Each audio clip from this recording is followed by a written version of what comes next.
In class we learned how to add integers using integer tiles. So that's how I'm going to show you how to do these problems in the next few slides. We're going to start with the problem -5 plus -3. They have the same sign. We represented -5 using 5 negative signs. We'll call those our integer tiles.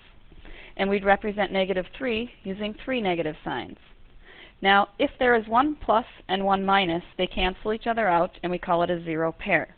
In this problem, we don't have any plus signs. They're all minuses. So we put them all together. We have 5 negatives and we have 3 negatives. We put them all together and we end up with 8 negatives, or -8 is the answer. Next problem, -1 plus -2. Again, there's no plus signs to cancel anything out. We end up with a total of -3 because they are all negatives. When we get a problem like these bottom ones, we don't want to draw out 15 or 24 negatives. So what we do instead is we're just going to picture it in our head. We'll visualize it. So I'm going to picture 15 negative signs here and 24 negative signs here. They're all negatives, so nothing is going to cancel each other out in a zero pair. So if I have 15 negatives and 24 negatives and I combine them together, I really just have to figure out how many negatives I have altogether. So I add 15 plus 24, and when I do that, I end up with 39. Be careful that you don't say the answer is 39, though. Those were all negatives, so our answer is -39.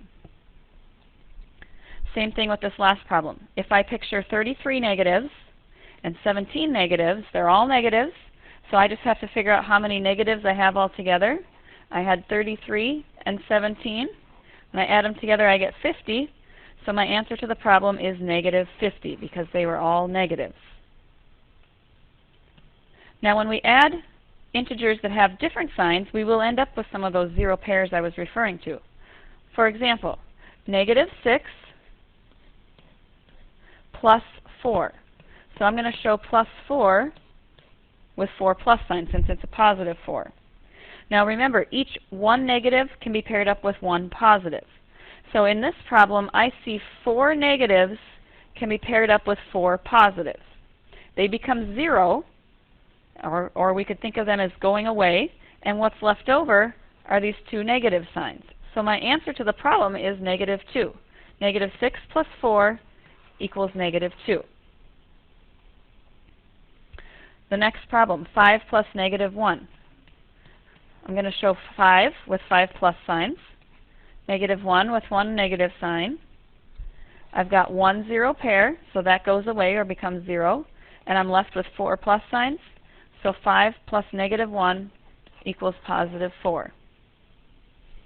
Again, I don't want to have to draw 14 negatives or 10 positives, so I'm going to picture it. I've got 14 negatives here. I'm going to just visualize it, and 10 positives. So that means these 10 positives are going to cancel out with 10 of these 14 negatives. So if I had 14 negatives and I took away 10 of them, I'm left with 4 negatives. And the answer to this problem is -4. The last problem over here, 22 plus -4. I'm going to picture 22 positives underneath this 22. And I'm going to picture 4 negatives over here under -4. These 4 negatives are going to cancel out with 4 of these positives.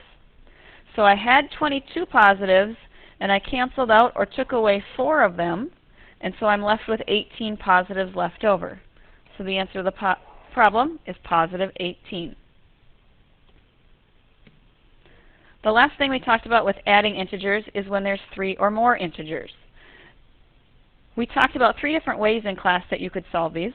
One of them being you could simply work from left to right in all of these problems. Sometimes that requires more work than is necessary. For example, in the problem on the left, we can look for opposites, and those numbers can cancel each other out and make the problem actually quite simple. For example, -19 and +19. If you had 19 negatives and 19 positives, it's 19 zero pairs. In other words, they cancel out and they equal 0. And we're just left with 6 plus 20, which is 26. A fairly simple problem that looked difficult to begin with. In this last problem, there are no opposites. We could work left to right, But what I would prefer to do is group my positive numbers together and group my negative numbers together, and then add those two together in a final step. 11 plus negative 21. 11 positives, 21 negatives. That means 21 of these 21 negatives, we're going to cancel out 11 of them, or take them away in 0 pairs, and we're left with 10. 10 negatives left over means the answer to this problem would be negative 10.